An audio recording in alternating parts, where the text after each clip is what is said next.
Hello everyone, welcome to our channel. Friends, ఇవాళ నేను మార్కెట్కి వెళ్ళానండి. మార్కెట్లో ఈ మొక్కలు అయితే తీసుకొచ్చానండి.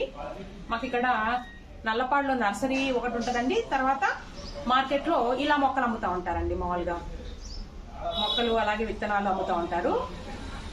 గుంటూరు మార్కెట్లో నల్లపాడులోనేమో నర్సరీ ఉంటుంది. ఒకసారి వెళ్ళినప్పుడు నేను చూపిస్తాను.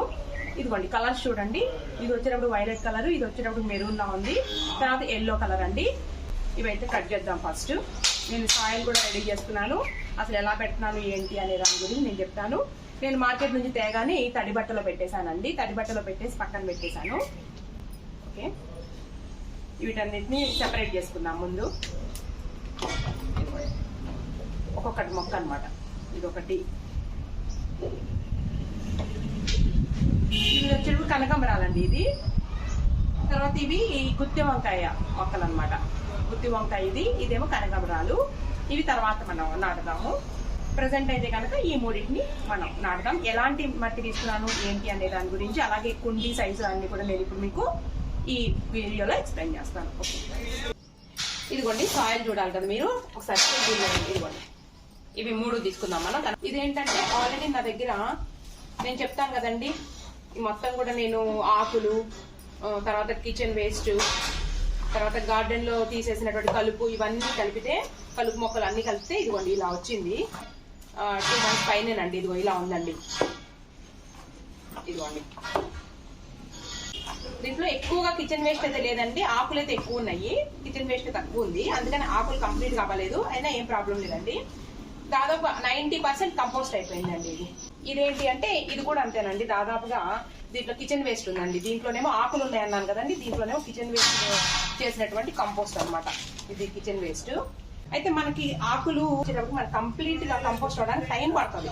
ఇది మామూలుగా నేను మొక్కలు తీసేసినటువంటి మామూలు సాయిల్ అండి, గార్డెన్ సాయిల్. ఇది చూడండి, చక్కగా మొత్తాన్ని మిక్స్ చేసేసుకుందాం మనం. ఆకులతో అలాగే కిచెన్ వేస్ట్ తో 90% కంప్లీట్ అయినటువంటి కంపోస్ట్ ని, ఇప్పుడు పోషక విలువలు లేకుండా ఉన్నటువంటి మట్టి, మనం వీటన్నిటిని కలుపు. ఒకే ఒక హోల్ ఉందండి, అడుగున పెంకేసేసాను నేను. ఇగో మట్టి అయితే ఫస్ట్ దాంట్లో పోసేస్తున్నాను నేను. మట్టి ఇదిగో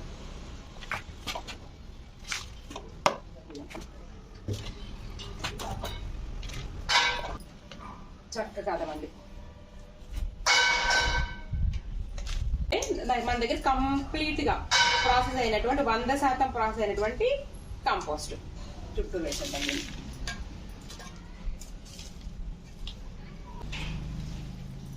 పెట్టేసేద్దాం. ఇంకో కుండీ తీసుకున్నామండి. ఈ పెంకులు ఎందుకు పెట్టుకున్నా తెలిసే ఉంటది అనుకుంటున్నాను మీకు. మనకి ఏంటంటే డైరెక్ట్ గా మనం ఇలా మట్టేసేస్తే ఈ హోల్స్ లో నుంచి మనకి మొత్తం మట్టి కాలిపోతా ఉంటదండి. అంటే నీళ్ళతో పాటు మట్టి అనేది బయటికి పోతుంది. అందుకని ఏం చేస్తామంటే ఈ పెంకులు పెట్టుకుంటాం. ఏవో ఒక పెంకులు అండి. నా దగ్గర పగిలిపోయినటువంటి ప్రమిదలు ఉన్నాయి, అవి పెట్టేస్తున్నాను.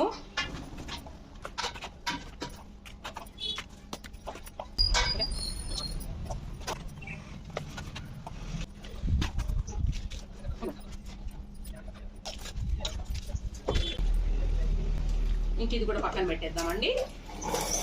నెక్స్ట్ 3వది దాంట్లో చక్కగా 3 మొక్కలు నాటాను. చూసారా? ఓకేనా?